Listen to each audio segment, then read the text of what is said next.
Hello, and thanks for joining us for Season 2, Episode 4 of the Cerulean Skies RPG Podcast. I still don't actually have a name for it, but Cerulean Skies RPG Podcast sounds right. So we're like 20 episodes into this, and that's what we're sticking with. This is a weekly podcast aimed at the myriad of RPG subjects that we at Cerulean Skies are passionate about. So it's aimed to be a mix of produced podcasting and a live stream discussion.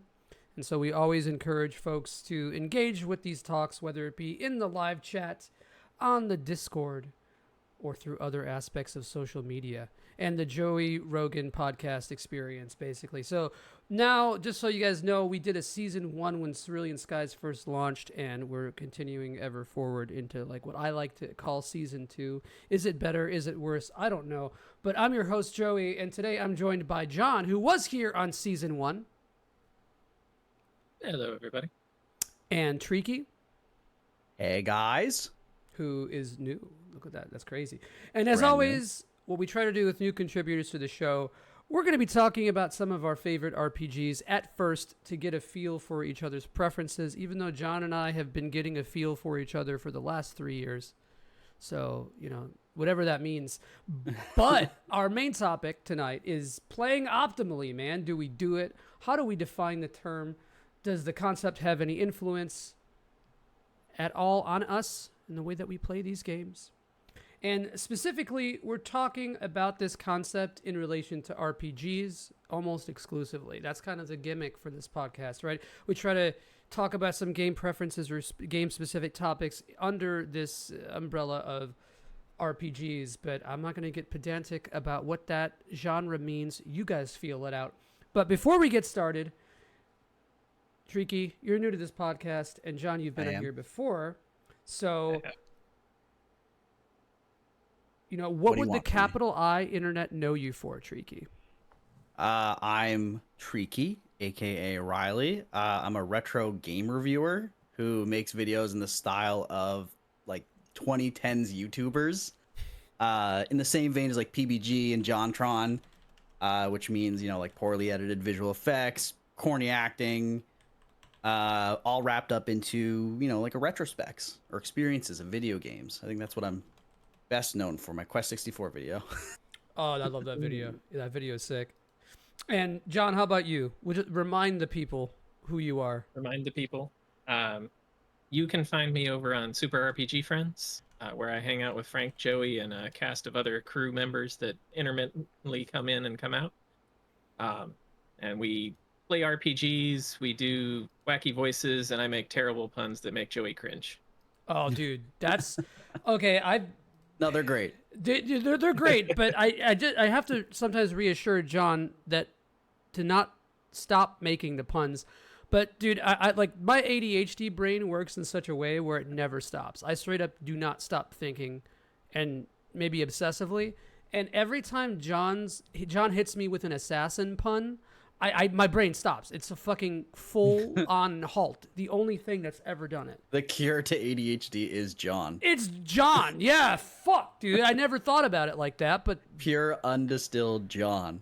man, everybody's all with Islami over the other day. Was perfect. Dude. Oh, God, that hurt me so bad. But everyone thinks that, you know, you got Adderall or methamphetamines to try to curb ADHD, but really all you need is a dude with a sick setup making the most pregnancy-inducing dad puns that anyone's ever seen. Everyone just needs John. I'm gonna pin this because just that's needs important. A little John. Mm-hmm. So true. Okay, well okay. You added little there. A little. Okay, a lot. Yeah. All. Yeah. Just say that. Just no disrespect on John, but So now, normally what we do when we first start the podcast, for new folks who come on, we talk about what some of our favorite RPGs are, like I said, just to kind of get a feel for each other and kind of just throw some stuff out there just to draw our lines in the sand. But John already did that. And so, John, from the last time you were on this podcast, what's a game, specifically an RPG, if you can mention it, what's an RPG that you've played in the last year or so that you think that would add up to your top Also, thank you Oh, for the add up to follow. my top of things that I've played. Yeah. I was gonna use 100 Heroes as my sample game because you just said what a game I've been playing in the last year. But I don't know if I'd put it in my top. Okay. It was good. The story was a little shaky in some areas, but the gameplay was good. I wasn't a big fan of the resource portion of it. It didn't seem like that was very well thought out because it didn't seem to be a challenge to have resources. But it was an enjoyable play. I would put it up there and say that it's worthwhile to play for sure. Wait, did you finish it? Yeah. Oh shit. Okay. Okay. Hell yeah. Hell yeah. Did you get all I the got all the heroes. Okay. Whoa. You got all 100 followers. All 100 Indian followers. All 100 Indian followers. Yep. Hell yeah. They all left me the next day, but you know. Right. Well, it was a bot. Yeah. Yeah. It was a bot, and yeah, it's John and Treeky look similar, but with swapped hair. I was saying before that we got the Father, John, the Son, me, and then the Holy Spirit with Treeky. So that's what we got. And speaking of the Holy Spirit, Mr. Holy Spirit, Treeky, let's talk about some of your favorite RPGs, brother. What you got? Sure. So, I mean, if we want to go by the one that I've been playing recently, it's Dragon Quest 2 or Dragon Warrior 2. I love it. I love that series. I got put onto it because of Grania. Oh yeah, hell yeah. That her name? Yeah.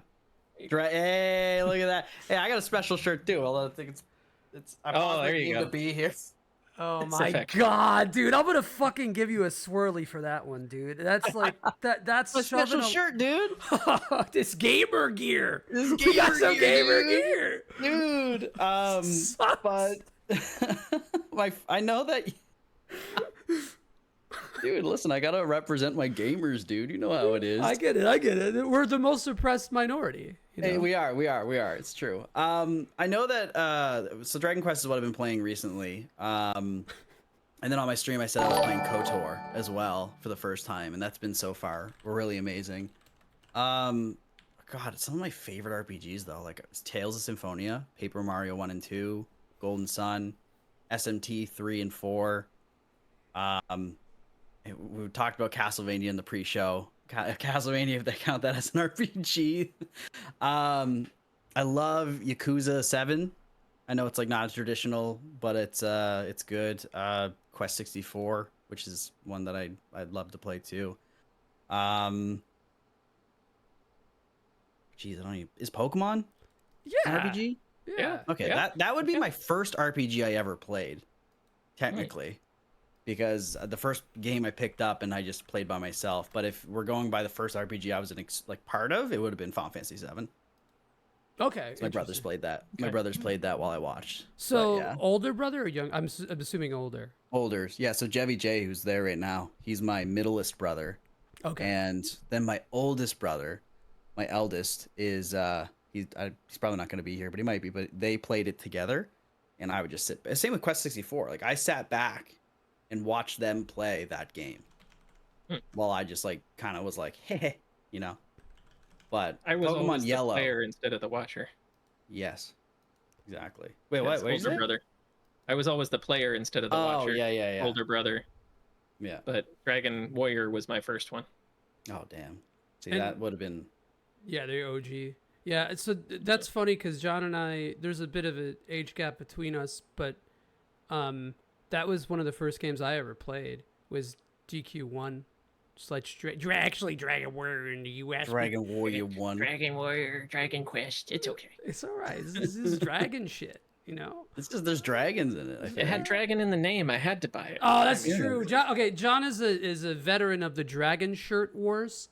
Oh yeah. Oh, like the old '90s Like ones the- that would the- have like the- flames and stuff. Mm-hmm. Yeah. Yeah, The no, button I ups, fuck like with the those. short sleeve button ups. Yeah. I had some of those. Good time. Hell yeah. Yeah. Which are definitely cooler than the shirt that you have on right now, brother. Listen, if I had one and I didn't have this, I would wear that Yeah. over this. Okay. But this is all I had in the closet for today. Okay, you don't hold on. You have to answer an allegation here. You deleted your brother's Pokemon Gold file? Yeah, but he also stole all my gold in World of Warcraft, and I punched a hole in the wall because I was so angry. Oh, that's Ooh. badass, man. It was so badass, wasn't it? They called me Kyle for like 10 years. You just hang a picture over it. It'll be fine. Yeah, well, that's what we did. It was a poster, but yeah, I did delete his Pokemon Gold file though. By I will say accident? that. Well, Was it yeah, an no, accident? no. You can't really accidentally delete a Pokemon file. There's like a button combo you got to do for it. I think I in my mind, yes, it was an accident, but I think my little kid brain was like, my turn. Spite for sure. Yeah. Spite. Right. I had a Pokemon Silver, so I don't know. I don't know why I would do that, but I get it. You're just a piece of shit, but people can change. Yeah. Like yeah. it's try. It's like people can change. You could sloppy steaks. You go from sloppy steaks to accepting yourself as a human being. Yeah. Well, at some point the battery would have died and it would have been gone anyway. So Yeah, we're right. just accelerating the process. Exactly. Of course. No backup either. But John, so what about some of your favorites though? I mean, I know that we said that you already talked about it, but is there any overlap here? I love a lot of Final Fantasy and Dragon Quest. I'm feeling very vanilla RPG when I say that. Xenogears is high on my list of enjoyable RPGs. I'm trying to think. A couple of the ones we've done for Super RPG Friends have been really enjoyable. But like Lunar, I loved Silver Star Story on PlayStation 1. It was just a really enjoyable game for me to play through at that time. And I loved working designs and everything that they seemed to do. They put a lot of art into. I just loved the omaki boxes that they put with them, where you get all the extra stuff. But it was just really enjoyable for me to have some physical part of the game. I think was cool. That's the best part, honestly. Like the Dragon Warrior 3 box right here. Yeah. I opened it up and there was a game manual called the Warriors Manual. Oh yeah. And it just literally had everything in the game about it. And I was like, why don't we still do this? Yeah, I miss manuals. Now it's just like, if anything, it's a one sheet folded in half that gives you, seizure warnings. Yeah. Or something. Yeah, literally. And you know what? Terrible. Fuck anyone who needs those. Anyone epileptic is just weak. I'm kidding. I'm joking. Relax. But John's a little too humble to say this or mention it, so I'll say it for him. John has one of the most impressive video game collections I've ever seen. Not like that you couldn't tell from his setup behind it. So don't let him fool you. Don't let him say anything against himself. 3,300 games. What the fuck? Over 200 consoles. Damn. Jeez. Do you have each one of the N64s, the different colored ones? I have several different colored N64s. I've got like a wood grain one. I've got the Pikachu one. Yeah. I've got red and white and blue and white. But I think I've got more GameCubes than I have N64s at this point. Oh, damn. Do you have a room tour video? Or are you planning on making a room tour video? I have a video of my old room.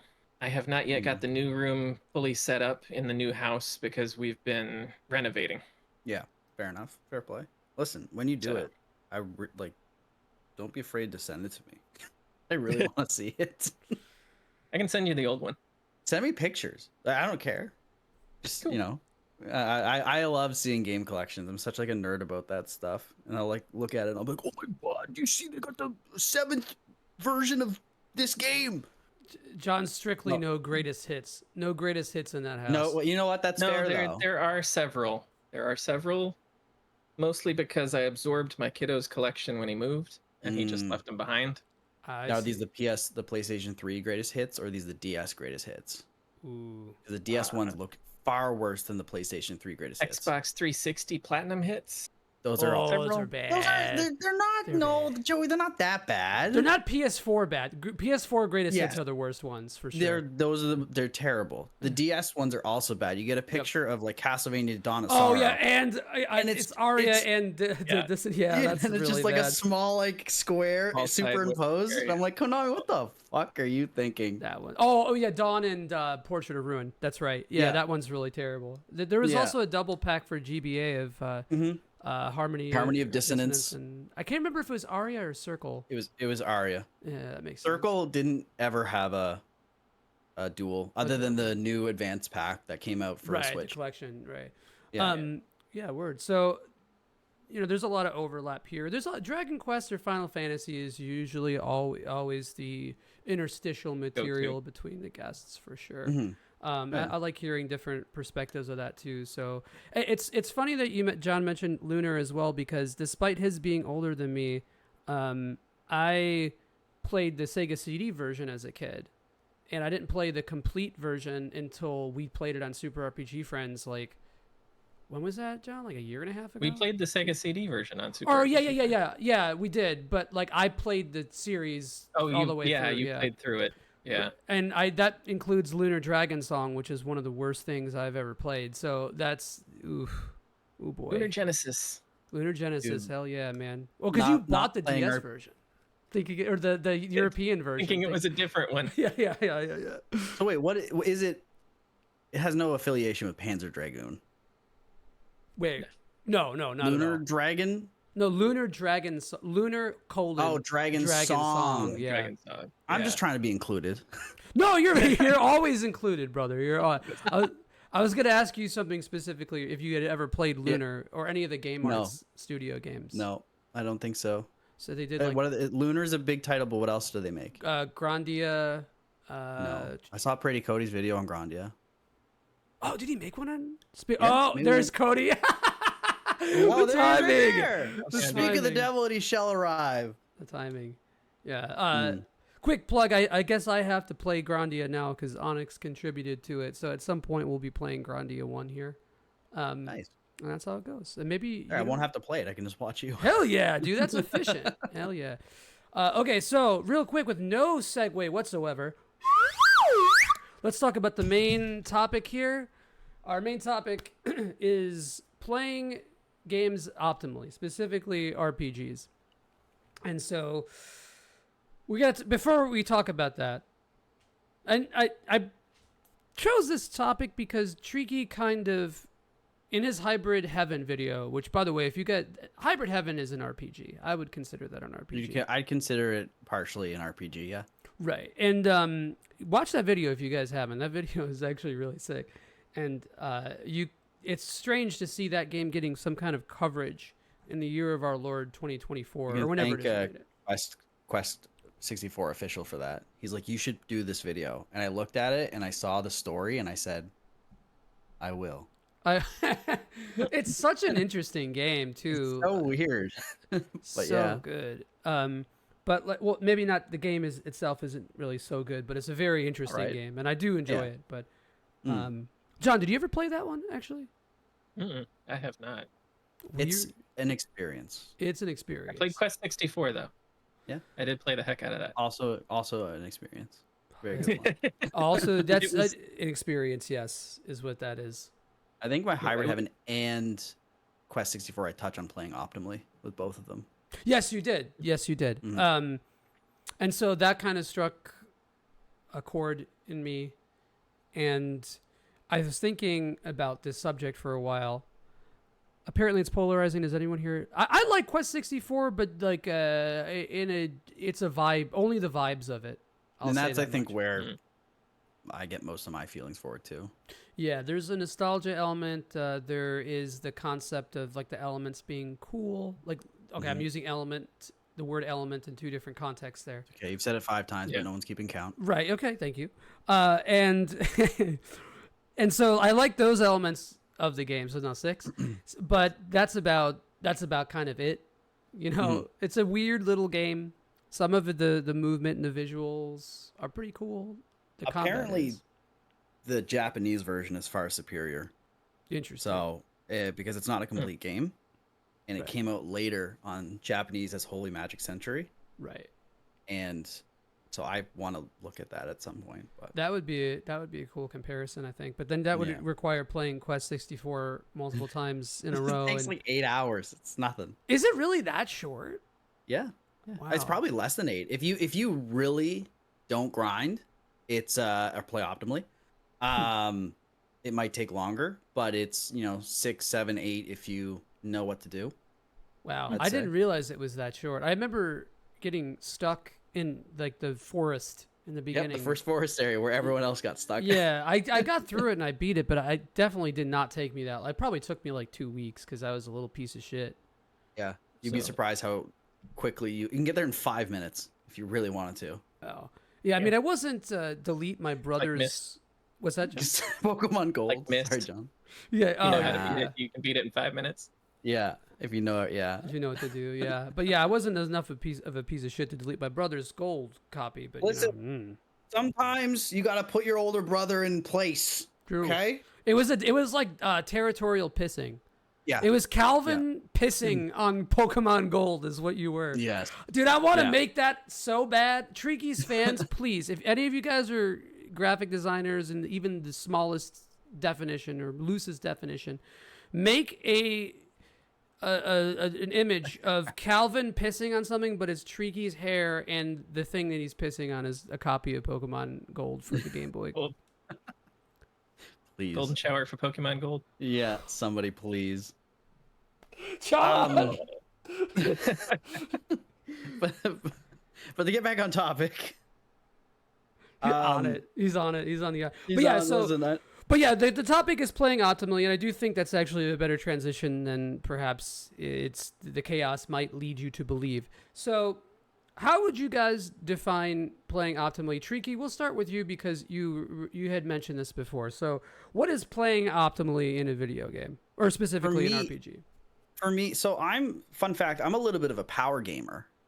A little tiny bit of a power gamer. I enjoy optimally playing is basically Peninsula of Power, Final Fantasy 2. Mm-hmm. You know, you basically find an exploit, go in there, grind the fuck out of it, get super high level, lots of gold, get the best armor, and then stomp your way through half the game.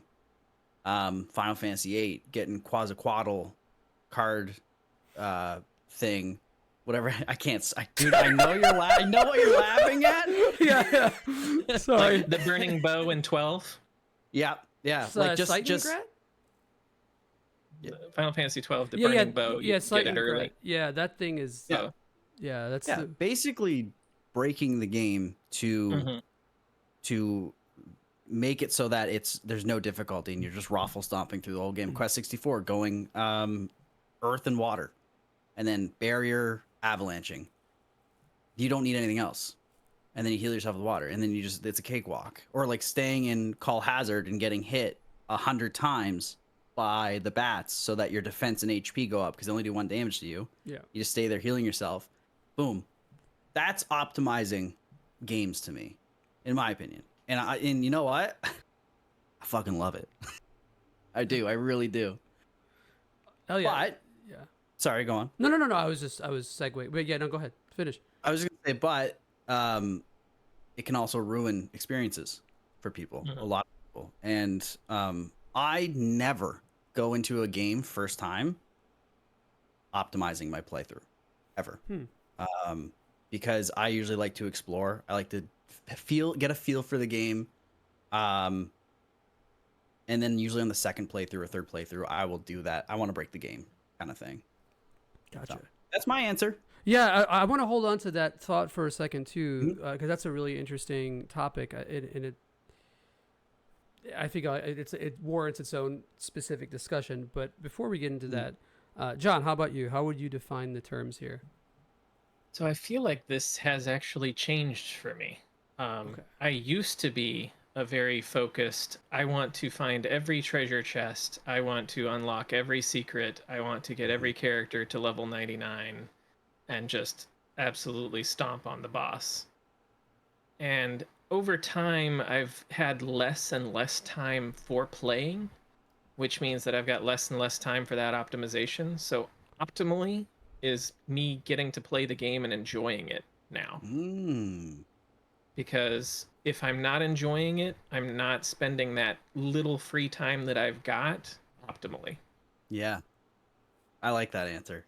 I like that a lot. how you tried, well, not because I would have done the same, Treeky, but I like how Treeky's way of describing optimizing gameplay was more like objective, and John's was more like experiential. And I think that's interesting because like that just goes to show there's like different layers. There's the layer of playing a video game in and of itself, and then there's the experience, the personal experience of it. Yeah. And so those are, I mean, sometimes we forget that. We definitely forget that. And I did. And John definitely reminded me of having, spending your time optimally and having fun is kind of important. I'm also a RuneScape player. Sorry. Okay. So yeah, that explains a lot. so if I'm not 3-tick power mining, getting the most XP per second, am I really playing RuneScape? I did play a lot of World of Warcraft, and I spent a lot of time trying to corner the market on buying and selling things in the auction house just to maximize profits. And yeah, I can see where all that grind comes in. Oh yeah, and you know what? It hit eats was away great. at you. Yeah. I it think devours your soul. MMOs in general often change how you interact with other games of the genre. And it's interesting too because those are usually social or multiplayer facing games as opposed to single player experiences. You know, and I think that there is a little bit of carryover there because I've noticed that my way of playing games changed drastically after playing WoW, and I played WoW competitively and basically professionally. And shit. I had gold max on my account on multiple accounts, and stuff like that. You really start to try to apply, and even before then was Diablo too. I would. You do Mephisto runs. How do I trim this down? You get a teleport staff and make it faster, and that doesn't necessarily. For some people, they might see that as, I'll get into this a little bit later, but for some people they might see that kind of thing as breaking the game or taking the fun, making the game a little bit more goal oriented rather than experiential. But I mean, you look at raids like Mythic Keys and stuff like that, and depending on what key you're doing, people are expecting you to have the best in slot gear, shredding time down, making sure that it is as optimal as possible to get these runs so you guys can run for, whatever. My brother's in a guild, and every Wednesday they meet, and they just, it's so professional. It's so weird to see, right? So I get it. I think that's why some people have put World of Warcraft on a resume for running a guild, because that's professional experience in some cases. That's a lot of organization.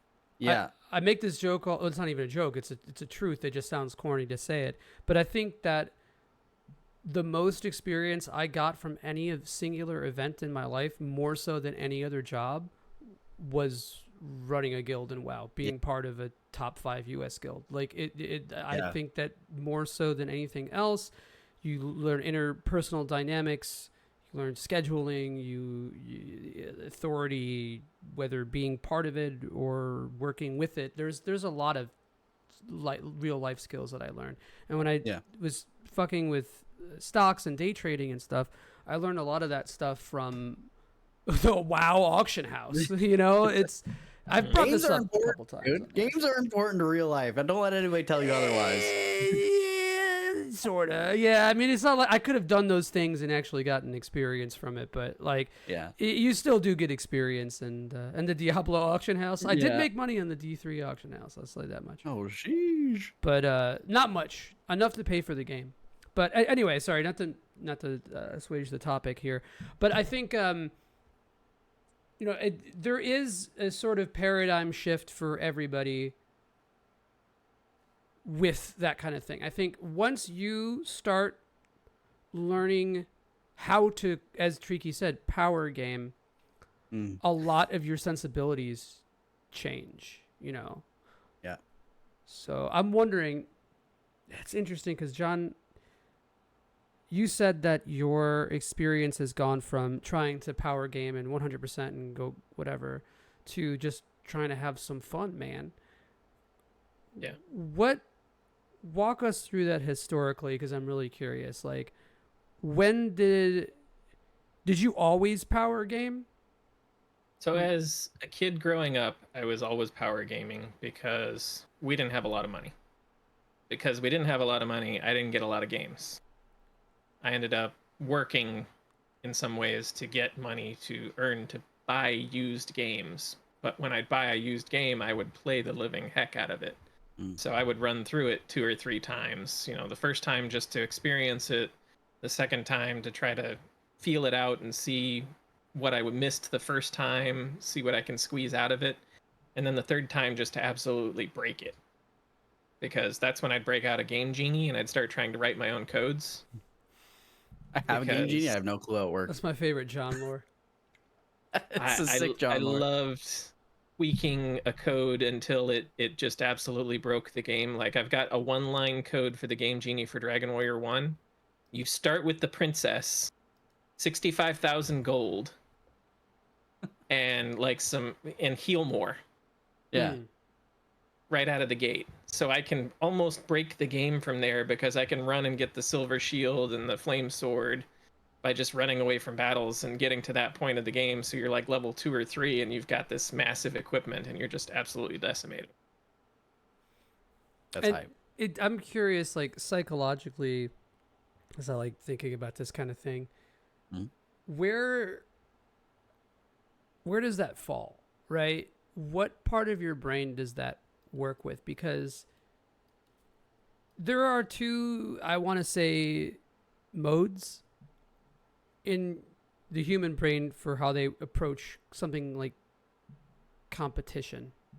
You know, it's like the intrinsic and extrinsic value. So you get Mm. an extrinsic value in competition in the sense of like, oh, I want to compete to be better than this. And that's kind of what John was saying and what we touch on when we say when we break the game, right? Yeah. We want to break it because maybe the game harmed us, or maybe we just want to just show it who's boss, you know? Yeah. Dom it, basically.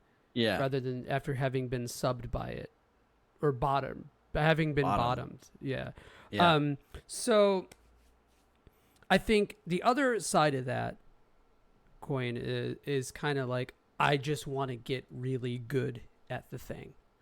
I just want to hone a skill, and it's like speed running. Speed running Yeah. falls into that. Not saying Yeah. that it doesn't also contribute to the competitive aspect either. Yeah, and I thought about that and that how speed running is another person's optimal run. Yeah. Like Mhm. optimal Oh, yeah. playthrough is speed running. Like Yeah. how fast can I beat this game?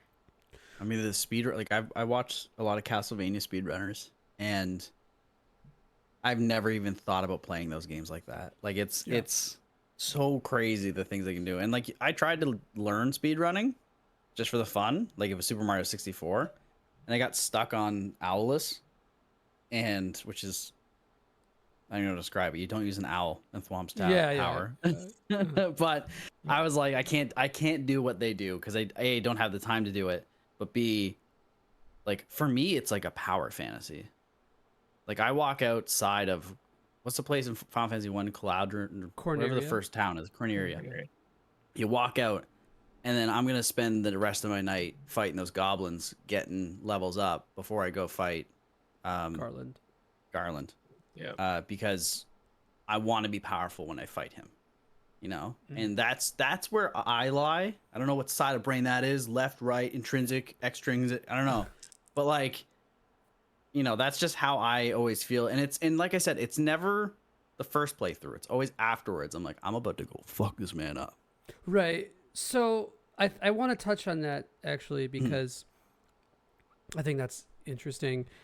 Because that to me, that sounds like you're engaging with the game in a way that covers the first two letters of the acronym, the role playing aspect. Yes. Because Yeah. you're saying, I want to get stronger to fight him. I mean, you can just auto attack Garland and win. You know, like in your head, intellectually, you know that. Yeah. But Yeah. but you are trying to play the game to invest yourself in it by being like, I want to make sure I'm like super strong. You set that sort of like it's almost like an arbitrary goal, but you have a story now. There's a Yeah, and fantasy in it. And I Like items are for the weak. Yeah, that's it. exactly. I really do invest that type of mentality when I play a lot of games. Especially like if I'm doing a stream or something. Like I said, with KOTOR, I've made Fred Durstwalker, and he like everything is about him to me, and like the whole story isn't about KOTOR's story. It's about my character that I've created and what he goes through. And I did that with, the Warriors of Light in Final Fantasy 1. Like I think I did warrior, monk, black mage, white mage because I wanted a fully rounded out party. Because I know, what is it, 4 monks? That's like the best thing you can do. I think like the easiest party would be really similar to that. Replace black mage with red mage. Okay. That's what I always go for the kind of the same Okay. reason. Yeah.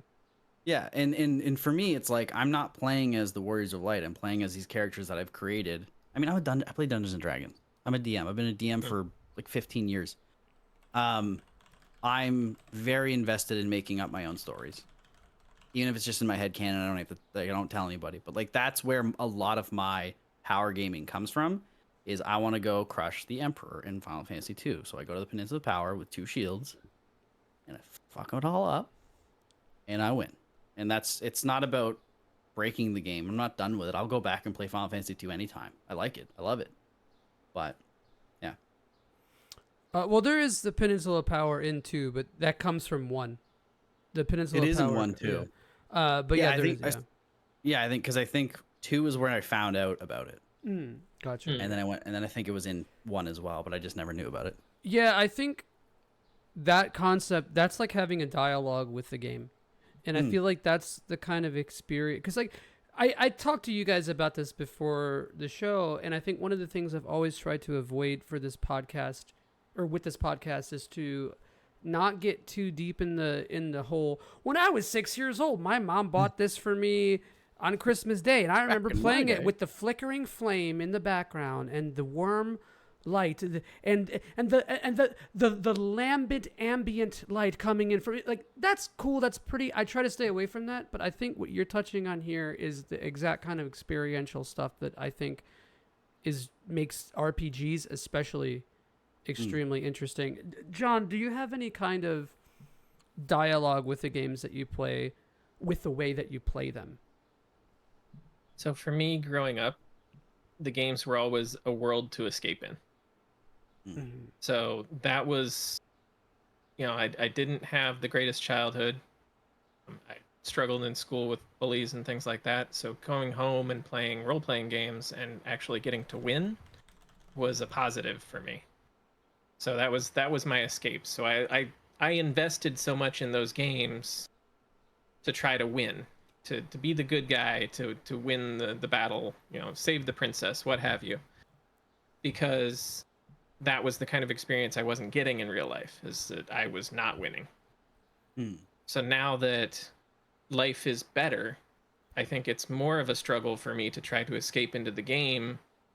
So now that's where I'm shifting to enjoying playing the game rather than trying to dominate it, and just playing through it, and also my experience with Super RPG Friends has thrown this for a loop too, because watching Frank play, his play style is very different than mine growing up.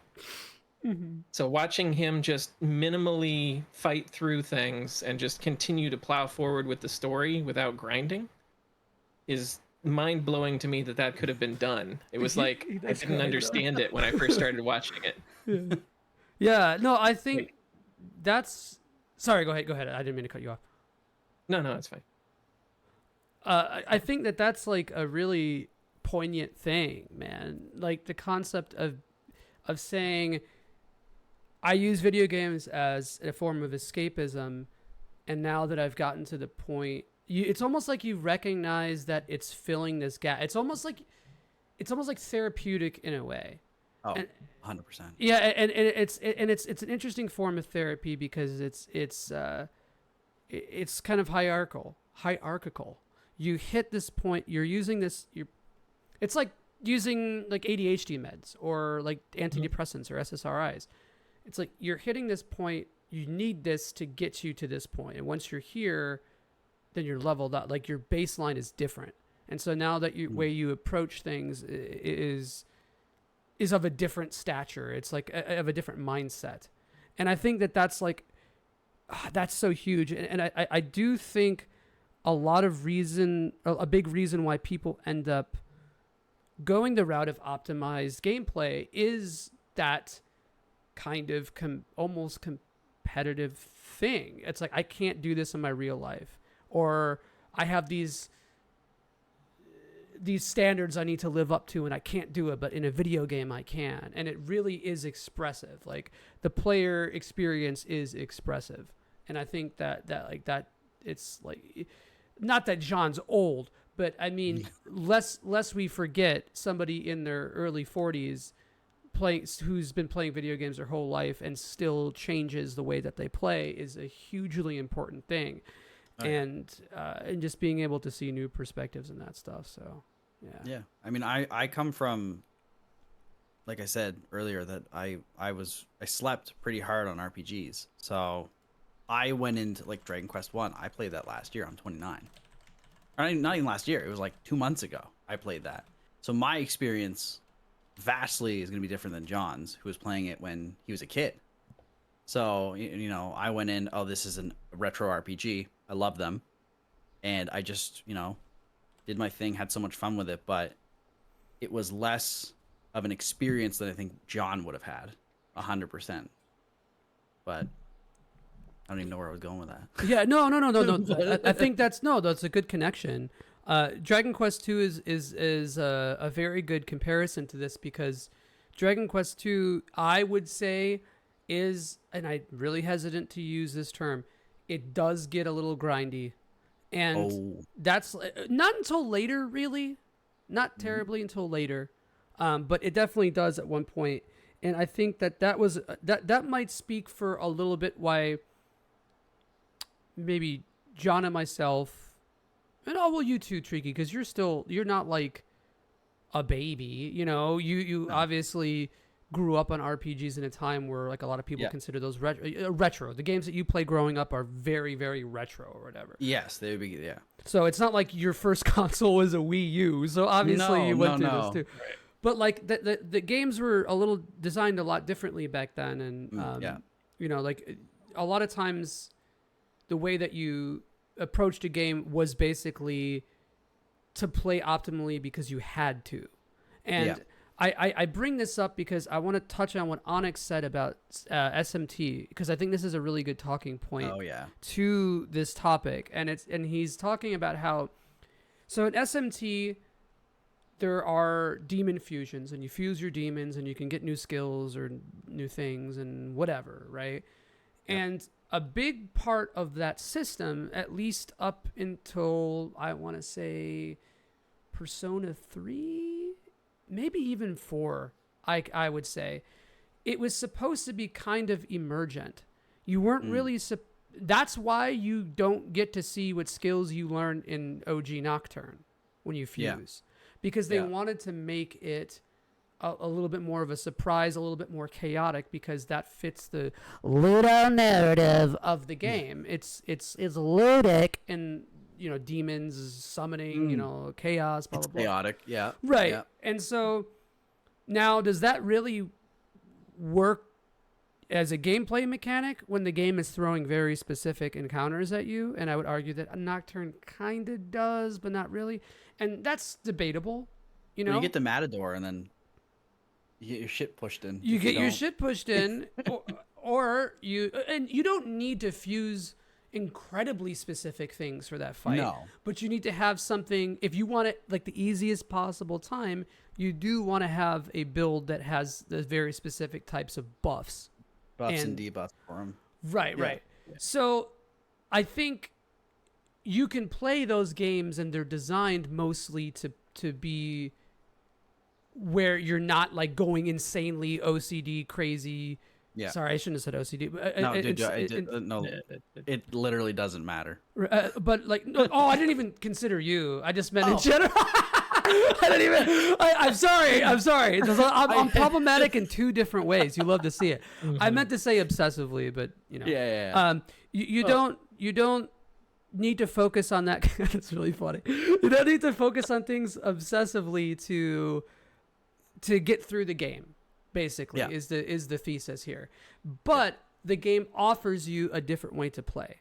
Now, I don't sit there and min-max every demon, but what I do in SMT specifically, and Mega 10 in general, is I try to get the things that I want. I want buffs. I want to have an answer to this. I want to have an answer to that.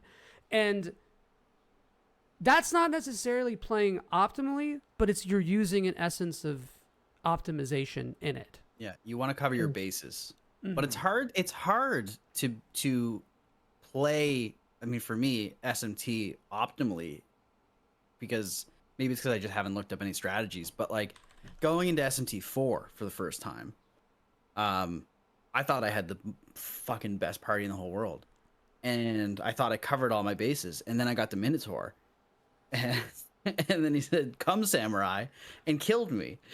Oh, that's like the Matador of 4, right? Because that's the only the only main line it's the guardian to the tower. Like it's the first filter essentially. But I was like, okay, I got, because I've played Nocturne. Yeah. And I'm like, got my buffs, got my magic damage, physical damage, like I'm good. I think my character Flynn was like, he had a gun, so it was the gun damage. And I thought I was playing in that way, that was I'm covering my bases. But I got to him and I got stomped. And I was like, what the fuck? And it was awesome. I love it. I love when games do that. And I love being punished, either if it's a knowledge check or if it's, you just didn't prepare enough. Like, I love that. And that's partly why I say I like not being optimal the first time around, because I like to lose. Because you want to be checked. Yeah. I want to be checked. Yeah. I want to go back and be like, what did I do wrong? What could have I done better? Was I close to killing him or was I not? Like, that's fun to me. I love that. Big Same like Shadow Tower. Yeah. Pardon me? I got suggested. Oh, sorry. Big Shadow what? What? Joey? No, I said big bottom energy. I was just being huge bottom energy. Yeah, but go on, John. Sorry. Sorry. Well, I hadn't played any of the SMT games, and I got suggested 5 as my first one. Yep. And I did not go in and play that optimally. I burnt out on it because I was attempting to fuse every demon. Oh, yeah. And I just got to the point where I was grinding out trying to catch certain demons so that I could fuse certain demons and get the little check mark and get that small hit of dopamine. You're like me. And you love questions. Yeah, but I lost myself in the game there, and I didn't end up finishing it. Yeah. So I feel like that obsessive play was not the optimal for me at that time. And that's what since that game is when I've been learning that I just want to play the game and see what I can get out of it. And if it is enjoyable, great. If it's not, maybe it's just not for me, and I don't have to finish the game. 100%. My rule of thumb for SMT5 is just get all of the demons with the biggest boobs.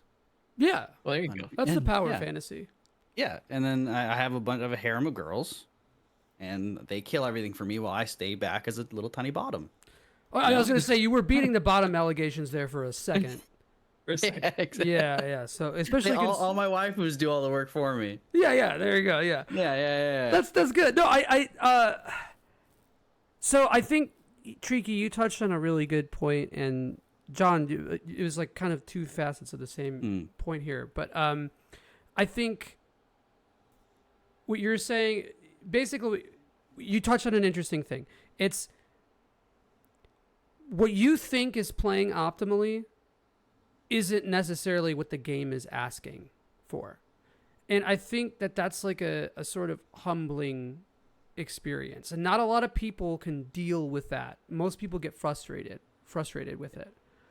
So what about that is appealing to you specifically? And do you think that concept does that frustrate you, I guess is what I'm asking. You're asking John or me? You. Me. Yeah. No, I don't think. I think having to play a game. Can you repeat the question? I was asking, getting checked, getting what you think is optimal play. Checked. Yeah. Does that frustrate you? Okay. Yeah. No, that's what I thought. I just wanted to make sure. No, it doesn't, because it's a game, and at the end of the day, I'm playing it for fun. And if I go in and I'm playing it a certain way, and that mechanically is not going to get me through the game, be it, getting checked by Matador or Minotaur, I'm okay with learning that. I don't take it's a game. I don't take it personally. I'm like, okay, I obviously was building wrong, or I was not prepared for this fight. I went in, lost. Let's do it again. I might lose 3 more times, And while I'm trying to figure that out, it's like a puzzle. What am I doing wrong? How can I make it better? And Dark Souls is a great example of people getting frustrated. Even Elden Ring, for example, with Morgott on the bridge, everybody would go straight there and then lose and get frustrated with the game. Like, why can't I do this? It's so bad. It's because you haven't gone and explored and leveled up to the point where you can actually go fight them. And that game is basically saying, hey, unless you're like really good, you can't do this unless you do this. And I think that's honestly good game design, because you're able to explore the world they've built for you and learn the mechanics through a tutorial, quote unquote, before progressing deeper into the game. And I think that's But you can something still to be poop valued. socket. You can still right, poop socket. Yeah. But most casual players can't. Right. Right. I think that's a really healthy outlook. And if you noticed, you probably can see through this. I'm trying to ask you questions based on John's definition of optimization. I'm trying to ask John questions of your definition of optimization. No, so, I mean, like okay. when you're saying that's how you play things, you're optimizing your own fun there too. So it's not just optimizing the mechanics in the build. You're literally saying, this is how I like to play games. This is I'm optimizing my preferences rather than optimizing my mechanics. So you do both. That you have like a really interesting synthesis of both, and I don't think a lot of people play games like that. I think I just like having fun, but also well, it's like you have a lot of patience, and I think that's that's a big ask of a lot of gamers nowadays.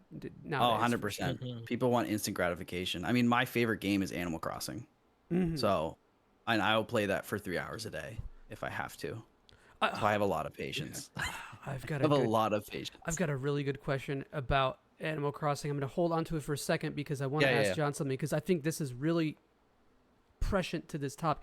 But John, I think that you're also patient as for the most part. I mean, nobody would try to fuse every demon, even if you didn't really fully enjoy it.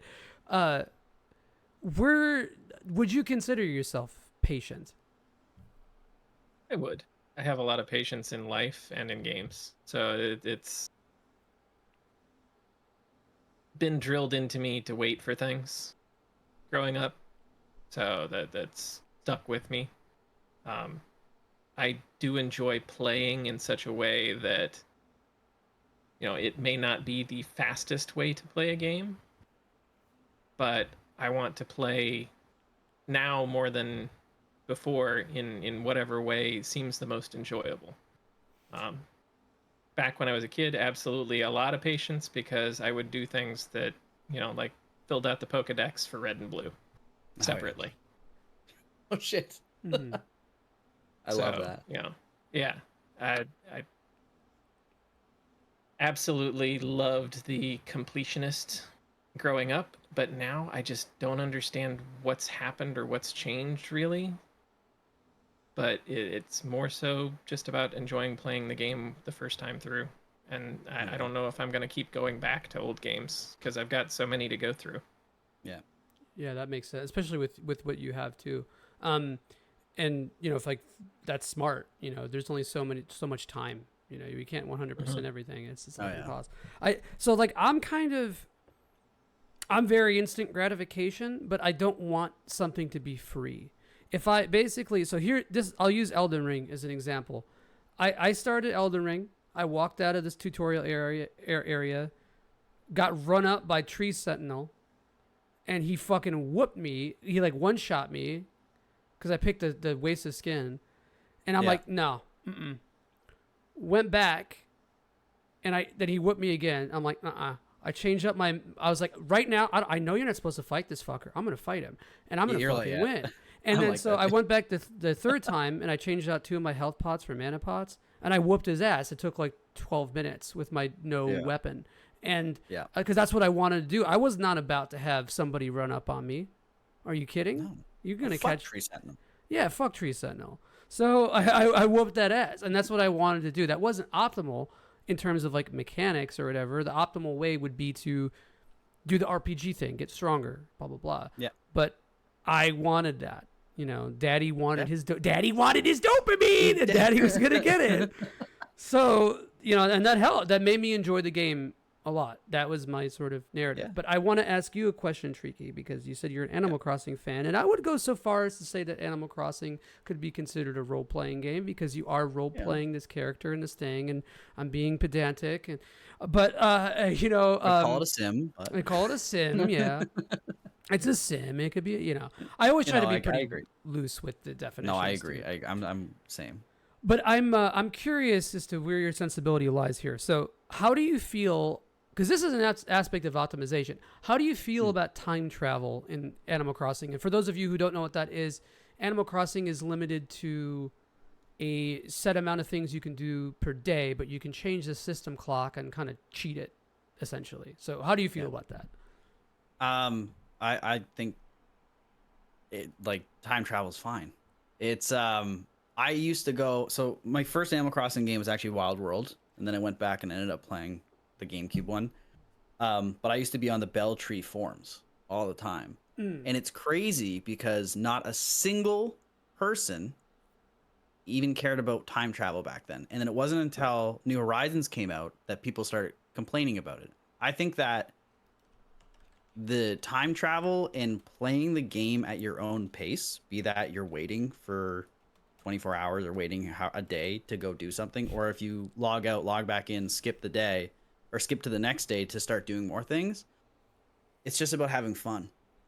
It's Animal Crossing, right? Yep. It's honestly, it's such like a non-issue, and it's so, I can't even call it optimization. Yeah, I guess if you want to call it optimization, because you're getting to play more, but you could also play 2 hours on one day, skip 2 hours next day, or play enough and do a ton of things, fish, catch bugs, whatever, for 4 hours on one day.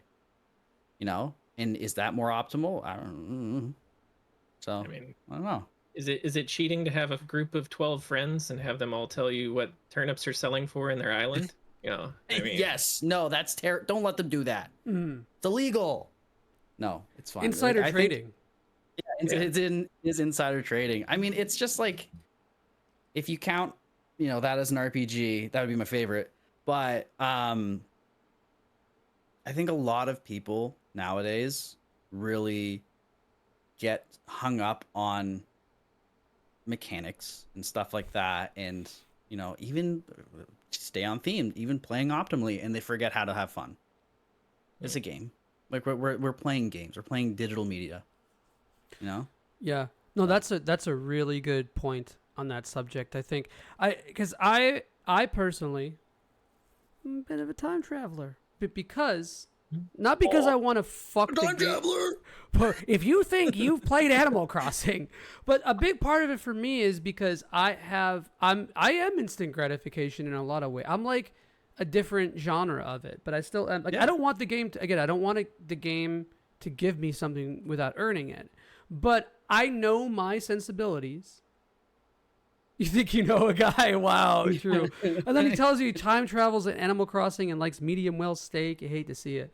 But ooh, medium well. Yeah, dude, I'm a sick fuck. I know. We talked about it. No, I like.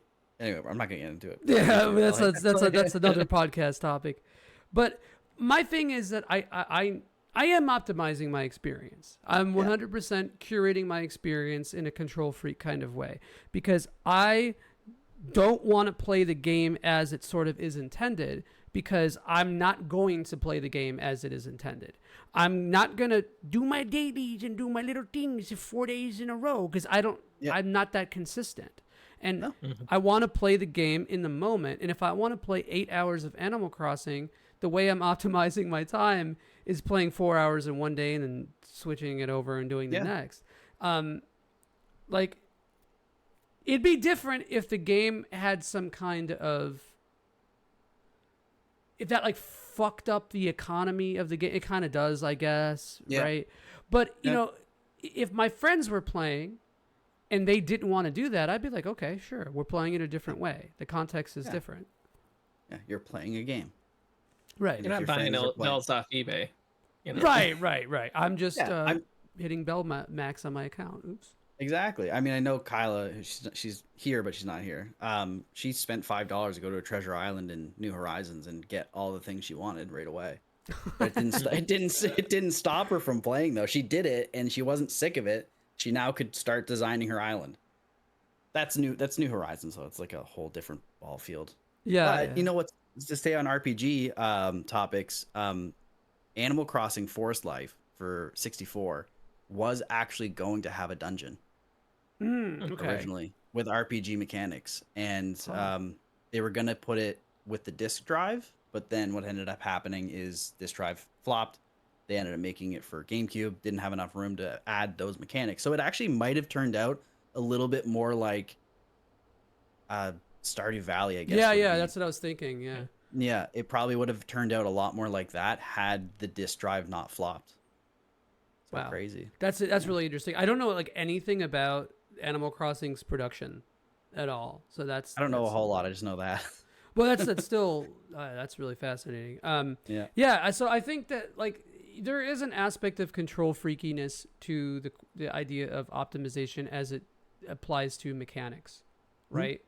And with that kind of concept, I think you start to see things like a metagame develop.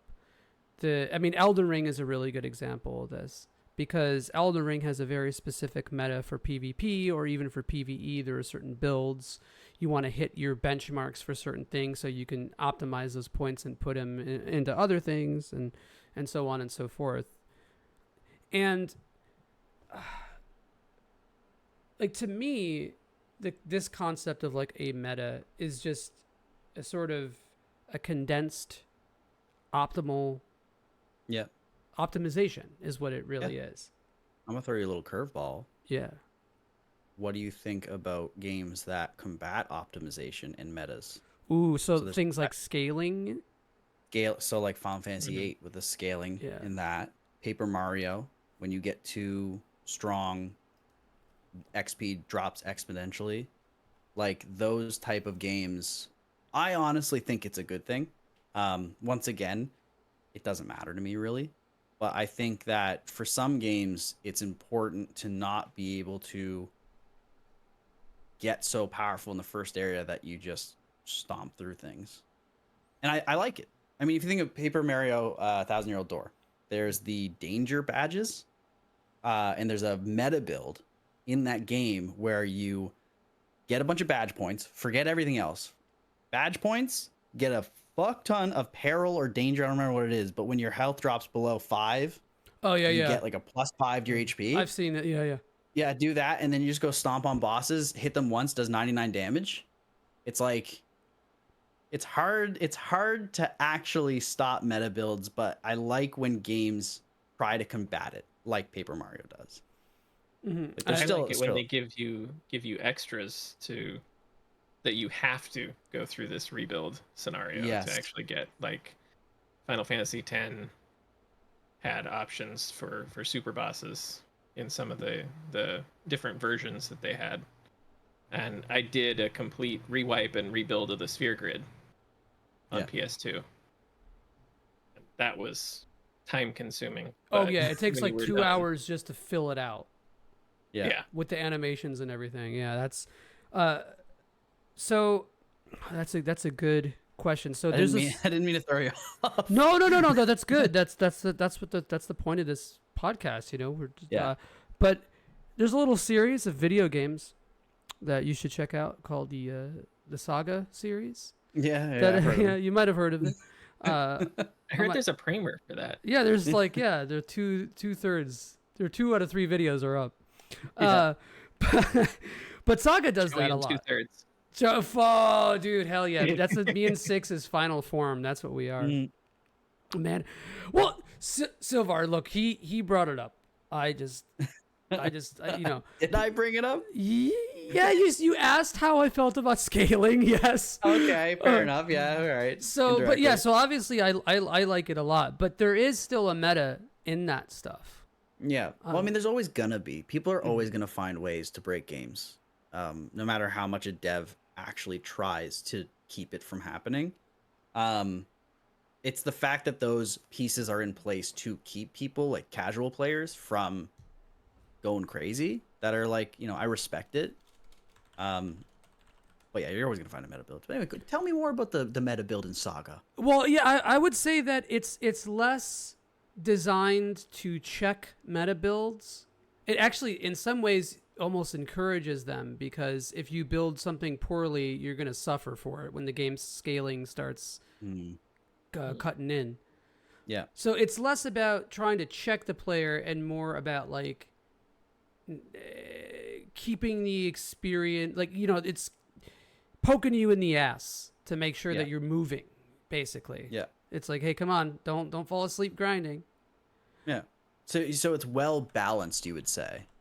Yeah. Or- It's about like direction, I'll say. Yeah. It's a sort of direction rather than a way to like balance necessarily difficulty. The experience that the game is trying to offer you is pretty wide, but it doesn't want you to get complacent. Saga in particular does not ever want you to get complacent, and I think that I don't know why you don't fuck with that series more than you have. It's just it hasn't come up on my list. Yeah. Until now. But you said Remnant of a Legend is a Saga game. Last Remnant, yeah. Last Remnant, sorry. Yeah. Because that's the next RPG, whenever I get around to it, that I want to cover is that game. So that's a Saga game. God, I'm so in stoked. a way. Yeah, I'm so stoked for you to do that, I actually. don't know what that might come out in a year or so, but Well, you'll do but it. I'll get it. So John, how about you? Do you ever follow like a meta? Oh god. Builds in Another Eden for super bosses was probably the closest I came to following meta. Is that I ended up in a Discord where everyone's discussing how to beat this super boss that came out this week or next week, and trying to reorganize and reoptimize your team to build that out became obsessive compulsive for me for quite a while, and I spent way too much money on that game trying to get pulls to get the right character, to have the right builds to beat the super boss. I had to quit. It became way too obsessive for me. Yeah. So that's a different kind of thing too, because that is like the game is totally expecting you to do. It's asking you very specific questions that you can't answer anything else, and you can't answer anything else. Super bosses often are that. They very rarely give you multiple answers to it. Treeky was talking about things being like a puzzle, and super bosses are very much that. I think a really good example of this is Elizabeth from Persona 3. I don't know if you guys ever did this fight in Persona 3, but I miss Persona 3. It has a script and very specific things you can't do. You can't have a persona out that has an absorb that follows her cycle, or else she one-shots you and there's nothing you can do about it. Oh, nice. And so it makes you do something incredibly specific. And it's like it's the end game challenge. It's like completely optional. It's a gimmick fight. Right, it's a gimmick fight. So because you were saying that you like when things question the meta, Treeky. Yeah. So with that, I guess in some ways that is a gimmick. Oh yeah. I will go on record saying I love gimmick fights. I love them. Zelda, it's the only one I can think of right now. But like I genuinely enjoy going into a fight and having to beat a boss a specific way. Dark Souls, any of them with like the giant bosses, like what is it? Oh, Dragon King and stuff, or Dragon Storm King King. and stuff Sorry, like Storm King. Storm King, yeah, with the sword. I love that shit because for me, my favorite part of any game, for all time, is when you do something and you don't realize what you're doing until after you've done it. I just fucking killed a god with a wind sword. Or Metal Gear Rising Revengeance. You're like, you finish the fight against Armstrong and you're like, holy shit, I just beat an uncuttable man with a sword that could cut anything, and he was throwing tanks and airplanes at me. Like, that's my favorite part about games, is when it, like, the seed sets in, and then you realize afterwards what you've done. And so that's why I love gimmick fights so much, and I always will. So like a fight, pardon me. Yeah, like Psycho Mantis. Yeah, like Psycho Mantis. Yeah, exactly. Oh shit, he just read my memory card. Well, like you don't realize it because he's saying it to you in the moment, and then you're like, wait, what? So you like Symphony of Night, huh? And you're like, oh. Yeah, So, yeah. You feel kind of like, what's he you're gonna like, do? oh, that was invasive, but all right. Is he gonna like, call me the F slur? I'm really confused. I'm concerned about that. And Onyx is saying Yorm, exactly. Dragon God, Storm King, Yorm. That, like, it people hate it, and I always hear people say like, oh, I don't like it, and that's fine. You're always welcome to how you feel, and I'm never going to invalidate anybody on how they feel about video games. But for me, I get so excited when I get in there, and I'm like, given fights too in a lot of RPGs, like when you're destined to lose this fight, that's exciting for me because I go in thinking I'm going to stomp a boss, and then get stomped right away, and then afterwards there's more story progression. And I know a lot of people don't like those too, but I think I just like cliche. You know, story. Yeah. Well, yeah, I feel like sometimes it depends on the context for those things, because you know, you have cool examples of that, like the very beginning of Final Fantasy II, or what's another really There's any get stomped by the Sinstral. Yeah. And it's like it's not right in the beginning of the game, so you think you can whoop that ass. Yeah. Is there a fight against Sephiroth that's given at some point in FF7? No, not that you lose to. Not that you lose to. No. Yeah. Okay. It's the opposite, where the final fight is basically like a victory lap, though, where you just, which we found out that you don't have to do anything. Yeah, we found out on Super RPG Friends that you don't have to do anything. But that leads against Bizarro? No, against after Save for Sephiroth, there's like the 1v1 that you're kind of like, the game kind of makes you want to use Omni Slash. Yes. And then what we did, we had counter materia, and he attacked Cloud, and Cloud countered him, and then the fight ended. Yes. It was really funny, actually. Like, I didn't, that's... But this brings me to my next question, and I have a couple things directed to both of you guys. And John, and you kind of touched on this a little bit earlier, but has being on Super RPG Friends, and by the way, for those of you who don't know, Super RPG Friends is like, it's like somewhere between like a Let's Play and a podcast. Basically, one dude plays the game, and we kind of just yap, and Mystery Science Theater 3000. It's like shitty Game Grumps, basically. But, you know, we do it like twice a week now. And for some people, that's enough. For me, twice a week is a good... But for that, yeah, so like it's like the experience that we have with games is a little different. So, John, has being on Super RPG Friends affected the way that you interact with RPGs or play optimally or whatever?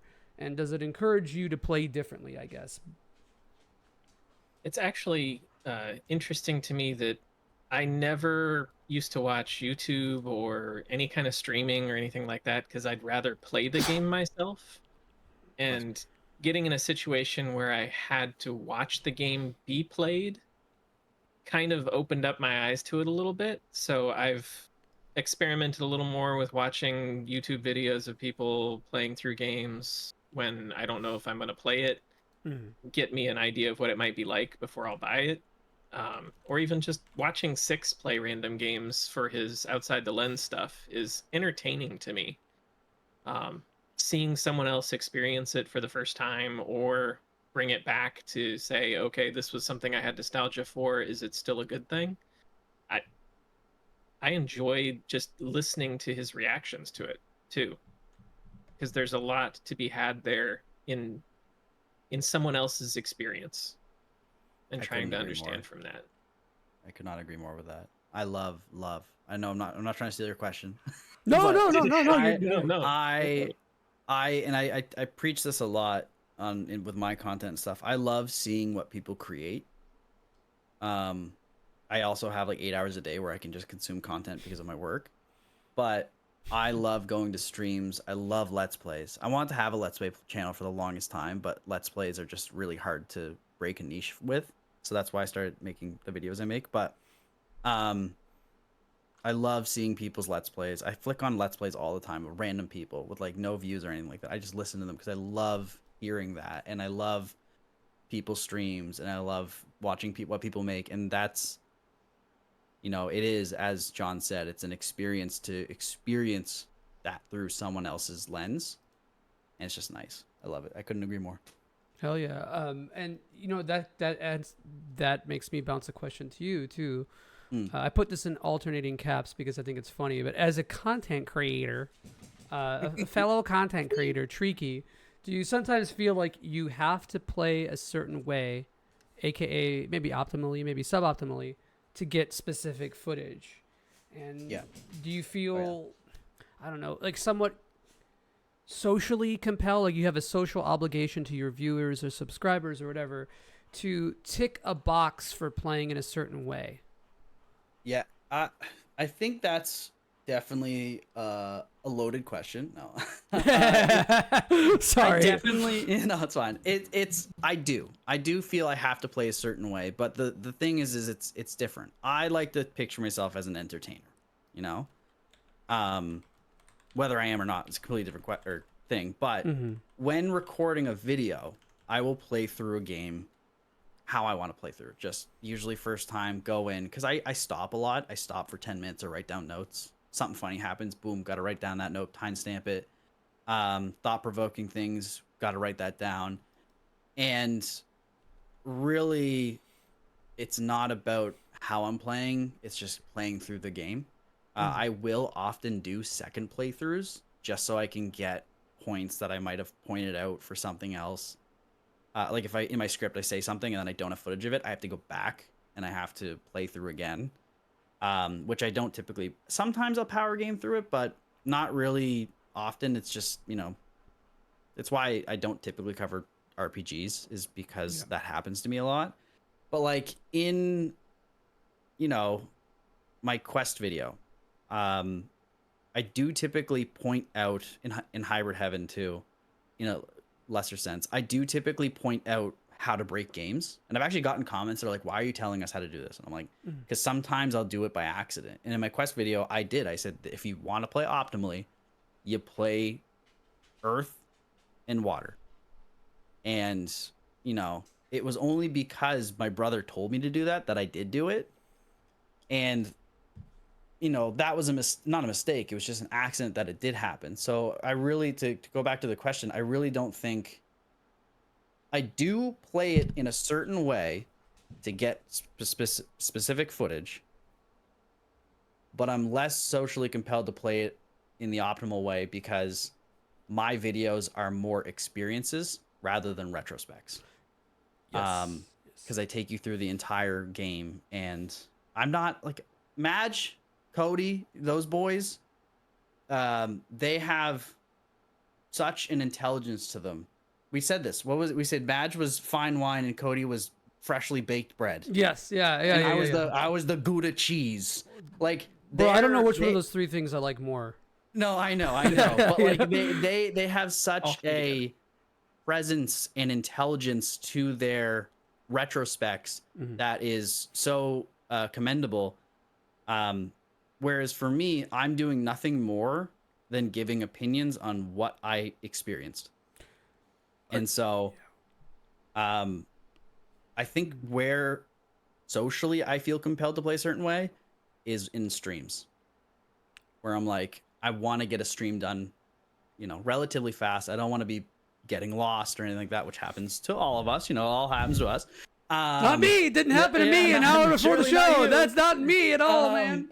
So like, it was easy to get lost. Oh yeah, 100%. And so like that's where the kind of pressure actually feels, where excuse me, instead of doing a video, because videos are very much my own time. You know, I can play it however I want. I will typically power game at some point, or at least bring up the fact that this is how you can break the game, if I figure it out. If that makes sense. Like, Yeah, if I know about it. for sure. So I two things here, and one, first off, I just need you to, because like it doesn't sound like you're self-deprecating, but I just want you Self-defecating, that's for sure. or defecating, one of those things. Someone's shitting, someone's pissing, and someone's making himself feel like less than they should. But either way, you know, you have a very direct approach to your videos specifically. I haven't actually seen your streams because usually I don't even know when you're live, and I think usually Mondays. I'm streaming. Yeah. Yeah. But so I'm only speaking to your videos, but you have a very direct way, and you like your honesty as both a person and as a gamer comes through so clearly in your videos. Like you know, when you're talking about the way that you play games, how you don't really get frustrated, or like you're open to experience, it didn't surprise me at all, because like you have a very, I want to say, mature, positive outlook on what you play and the way that you engage with media. And I think that is so fucking like, you don't see that really. You see a lot of people gas up shit on YouTube. It's like, oh, this is the best game ever. Chrono Trigger is the best game ever. Fucking, you know, it's like, it's almost like toxic positivity or fucking misaligned nostalgia. It's a weird capitalist idea that like the thing that you grew up with is great because you grew up with it, and you know, all that kind of stuff. Yeah. But I think that there is something to be said for that very specific experience that you take people through. And I try to, and I try to stay as honest as I can. I mean, my Bionicle video, which I know, listen, I fucking love that video. But anyway, funny statement. I don't know, it's just a really funny statement. You know, I know, right? That's why people told me to take an autism test. But anyway, I loved Bionicle. I'm sorry, Joey. I'm sorry. I failed it. That's the good news. Well, it's not a bad thing technically, but you know. Okay, so we're gonna change the subject to how to optimize taking an autism test. That's really the subject of this video or this podcast. Yeah. My Bionicle video. I loved Bionicle 2003 for GameCube. I loved the shit out of it. Super nostalgic, right? And then I did a video on it, and I realized, oh, this game's not great. I say, I'm like, it's bad. It is. It really is. And then I go through another game, which is the unreleased Bionicle game. And that was really good up until you get to the parts that aren't finished. And then I get really frustrated. And that's kind of, you know, if people say, oh, Treeky's always so positive and he loves everything. And he, you know, that kind of shit. I don't want to hear it, because go watch my Bionicle video and you'll see how, you know, that's my honesty. I'm not impressed with the Bionicle game. Was it, you know, do people like it? Yeah, that's fine. And I'm happy that people like it, but it wasn't what I remembered. So like, I will always, without a doubt, stay honest to how I feel about games. And I'm never going to gas anything up, because, you know, I don't like Breath of the Wild. Everyone loves Breath of the Wild, right? And I understand why you would like it. And I feel like everyone's entitled to their own opinion. Yeah, it's not an issue of your being non-critical, because you definitely are. I think anyone who doesn't see that sucks, to be honest. With all the stupid YouTube comments, the nasty comments that I get that make me turn in my bed and cry. yeah. But yeah, I mean, like, and John, I want to sort of kind of bring this into your court too, because I think I've watched John while we have been playing, or while we've been doing Super RPG Friends, engage in media slightly differently, and you know, I want to say more holistically, but not on account of us, just more so that it seems like you definitely have like expanded. You've goat-seed your tastes a little bit more since you've been doing Super RPG Friends, I think, and I think that's be cool. the analogy. You know, sometimes we gotta stretch. Analogy. And yeah, that's the word. the The root word analogy. is right there. Oh, So we are kind of John likes running. puns. John, yeah, whole ass, John has been whole ass holding Joey. back. Huh? Whole ass Joey. Whole ass Yeah. Joey. Yeah, that's me, baby. I have been resisting puns. This it feels like a more serious setting than our usual. You can be as listen. I love puns. Anyway, Yeah, you got some in there. That's all that matters. So, but I do, we are running a little bit up on time, so I want to ask like kind of like one little topic before we kind of wrap up. And John, I'll throw this in. I'll knock this into your court a little bit.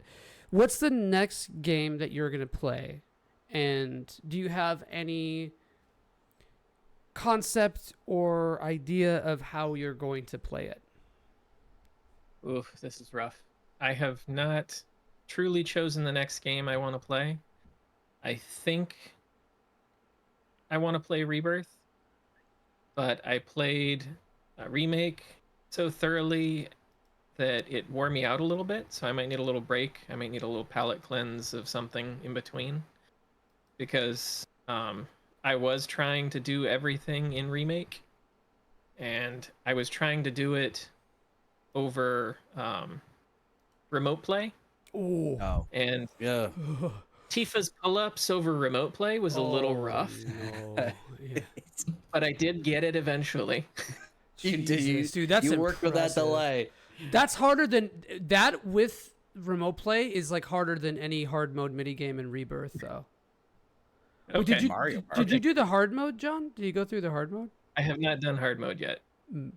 Well, after that, that's the real final boss. I will say I that. used so many items though. Yeah, and Rebirth is that times 4. So I think you're right to maybe do something a little bit different in between. Yeah. So I don't know. I ran through Super Mario RPG Hell yeah. over the last couple of weeks just because I had it sitting there as kind of a something to do. The new or the old one? The Switch one. Oh, okay. Gotcha. But just because I hadn't played it yet and it was sitting there on the shelf staring at me. Had to beat Kulaks again. You got to do it, man. You got to do it. Every time. Every time, But baby. yeah. I don't know. Me and I'm still me and trying my. to come up with it. Sorry, no, I didn't mean to cut you off. Oh, no. Still trying to come up with the next game. Yeah. Go ahead. I was gonna say, me and my fiance have been playing Super Mario RPG. It's actually the first time for both of us. I owned Super Mario RPG. I had it, and I never played it. My brother did though, and I never even sat and watched them. And then when they were like, "Hey, it's basically the precursor to Paper Mario," and at this point I'd already played Paper Mario. I was like, "Damn!" And then they came out with a Switch version. I was like, "Okay, well we're gonna play this together." Yeah, like I liked watching Rye play that one, but I didn't play it myself. But it was cute. This is a cute game. It is. That game has so many really fun little things about it too. Oh, Pop humor. culture stuff. yeah. Onyx It's- did mention Baldur's Gate 3, which I've been contemplating playing now that I've got a PC that can actually play it. That's true, John. But that's a game with 8 billion things to do, brother. You're so gonna have to go in there and not try to complete it, yeah, or else you will be there forever. yeah. That's like, ooh boy, It's a howdy. Herculean feat Yeah, to do that. That's like me spending 600 hours on Skyrim. yeah. It might actually be worse Oh no! than that. It might. It might be worse. Mm-hmm. Because then you have to do multiple playthroughs. You're gonna have to fuck multiple party members. It's gonna be a mess. Mm-hmm. It's gonna be a big mess, physically and mentally. Yeah, So, because now that John's on his newfound, I guess, like, understanding that he's playing games for fun and not 100%ing them or whatever, but still kind of 100%ing them as he did with Remake. Occasionally. I want to suggest, and this is another thing I do at the end of every podcast, I want to suggest a game for other people to play or whatever. I'd like to see John run up on a Saga game. That's not the first 3 Game Boy games. I would like to see John do Saga Frontier or Maybe I even did Saga early. Frontier 1 and 2 on PlayStation. Oh, okay, word. Back in the day or And recently? then I did back in the day, and I did Saga Frontier 2 on Switch. Oh wait, two's Or not out. wait, Saga Frontier and The 1 on Switch. remaster, yeah. Yeah, the remaster. Okay, shit. What's the fast and easy? What's the fastest and I maybe tried Emerald playing Beyond. Scarlet Grace for a little bit. Oh yeah, how'd you get along with that one? It was a little rough in the beginning. I think it was. It might have been Scarlet Grace. It might have been something else. But it was a pirate Oh, minstrel song. minstrel song. Yeah, Okay. you picked Hawk. That How was- many that was Saga rough. games are there? 23. Yeah, Wait, there's a yeah, long list. 23. 23 I'll get on main. it. Well, 3, 6, 8, 9, 10. About like 12 or 13 specific. Yeah, but then like remakes and all that kind of stuff. And Fair enough. yeah. So I would say Emerald Beyond, actually. Emerald Beyond is like Scarlet Grace, but a little bit more streamlined. Okay. Yeah, so that's my suggestion. If you want to, I'm really curious because it's very, it's that game is designed to be played in such a way where you just got to let it take the reins, and that's kind of like you got to sit your ass in that cuck chair and listen, you know. So Hell yeah. I think and go. Doesn't let you get anywhere near the bed sheets. No, no. But I feel like it's kind of it goes that philosophy kind of goes in is aligned with what you were saying earlier. So, Treeky, how about you? What's the next game that you're going to play, and how are you going to approach it? Is it going to be optimal? If we're talking to RPGs, the next one I'm going to be playing probably is Dragon Warrior 3. Ooh, oh, that's a And- good one to ask that question about. Yeah, and I'm debating waiting for the re-release for it. But I feel like if I do play the original, I will still play the re-release because I'm just like that. Yeah, I think that's probably gonna be the next game. I mean, right now, I'm playing multiple games, but like a game that I'll sit down by myself and play, probably gonna be Dragon Warrior 3. And I mean, I have it right there, and I have I have an SNES. Or wait, no, are these NES games? NES. NES, yeah, Yeah, the yeah, original. so I have You're an playing the NES. OG, yeah. Yeah, like the OG one. So I might do that. I think that's what I want to do. And then when the remake comes out, I'll probably buy it and just play it that way too. Damn, NES over Super Nintendo or the mobile or. I love playing the first game. Yeah, in that's games. sick, dude. I respect love that it. so much. I try to do the same, and I not a lot of people do that. Like, No, So they fuck want to yeah. play like the most Joey doesn't. modern. Joey doesn't like a high quality of life there. no, You gotta punish yourself. I live right here. This is my entire apartment. This is Yeah, my sure. shipping container. Yeah, of course. That's like I love having a shitty quality of life, as evidenced by the last year of it. So it's pretty sick. Nice. But yeah, I'm excited to see how you get along with that game. I'm really like I hope to chat it with you about it as you're playing through it Yeah. because I'm curious. So there's a lot of stuff here that we didn't really get to, and I think this has been a really fun discussion. Is there anything else that you guys want to say or touch on before we sign off? So I'm gonna go to my notes right quick and just see if I think everything that I wanted to say has been said, and I've had such a fun time chatting with you boys. Yeah, no, I've literally said everything I wanted to say. Oh yeah. Yeah. Touched on dungeons, and that reminded me of like Azure Dreams type games, and I was Ooh. just loving those when I was a kid as well, because the random dungeon thing was really enjoyable to me. Oh yeah. And you need to have a lot of answers for stuff in those games too, so that concept of like optimal play kind of does apply. Yeah, Chocobo's Dungeon was fun too. But yeah, mystery dungeon games. Yep, absolutely pretty Cody.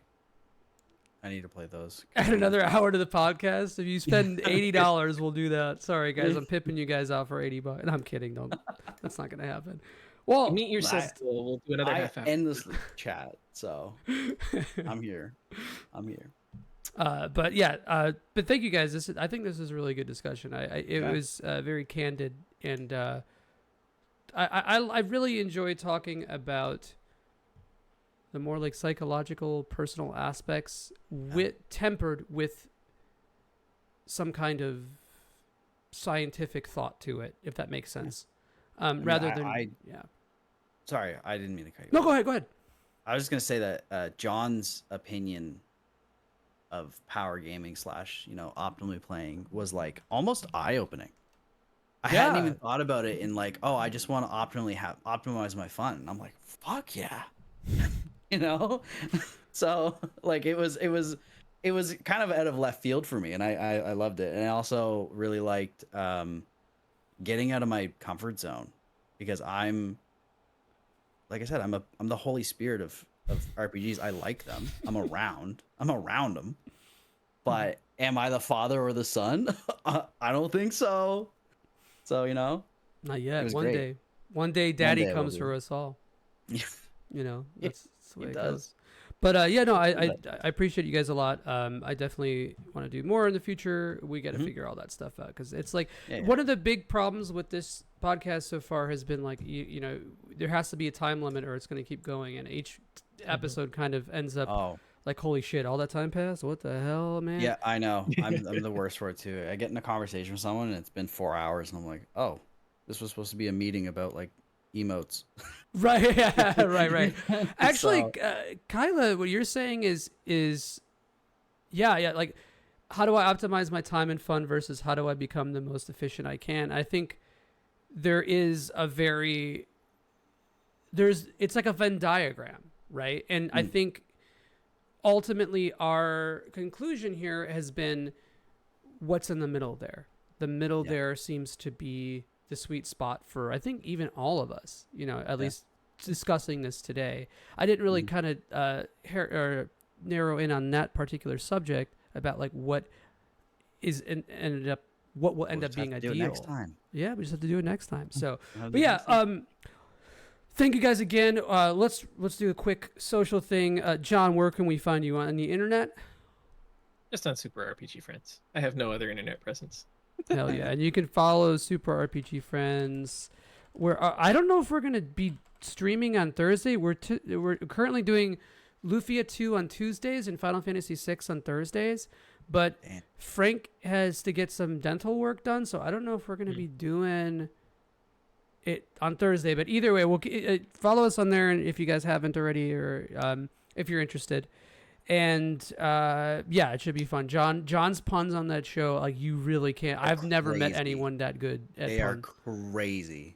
It's fucked. I wish I could think as fast as you can. Dude, it's insane. He's optimized the pun game. He has. I can't even pronounce Quazzle. It's Quazzle. So, like, it's crazy. Hell yeah. And Treeky, what about you, man? Where can we find you on the internet? You could find me on youtube.com/Treeky. I also stream every Monday, 6 p.m. or 5 to 6 p.m. AST on the same channel. And you can find me on Twitter @TreekyBoy with an I at the end of it. I like how he says that time zone like everyone's familiar with it. Everyone needs to know about it. Nobody does know about it, but everybody needs to know about it. Hell yeah.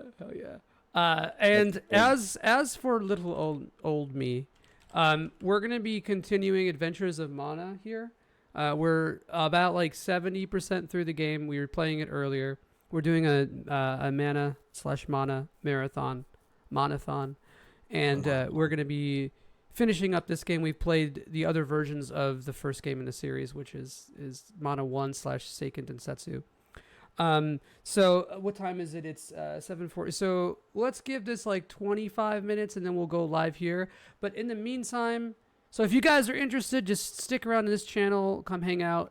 We'll be continuing tonight, and we're going to finish tonight. So it'll be a couple hours long at least. But yeah, we'll probably get started. It's 7:40 right now, around 8:15, so 25-30 minutes. But in the meantime, we're going to raid Chet Manley 405, friend of the channel, and other Super RPG friend. My boy Chet. Hey, boy Chet. Yeah. Boy Chet. Let's go, Chet. Hell yeah. So thank you, Treeky and John. Again, it's always a pleasure chatting with you guys. Love you, boys. and hopefully we'll do something like this again. But yeah, in the meantime, say hi to chat, everybody. Thanks everybody in chat for contributing. A lot of really good questions. I think one of the issues that I've been having with this podcast is like I think everybody wants to engage with chat a little bit more, but like we're the talking heads. That's what we're here for. We're supposed to be 90% talking heads. So, but yeah, either way, thank you guys for hanging out. That means a lot. A lot of really good questions. I'm sorry that if we didn't get a chance to cover or touch on them, but appreciate you guys a lot. So, Treeky, John, again, thanks. Thanks, guys. So, Have a good night. Sleep Fuzzy well. Pickles. Fuzzy pickles, bro.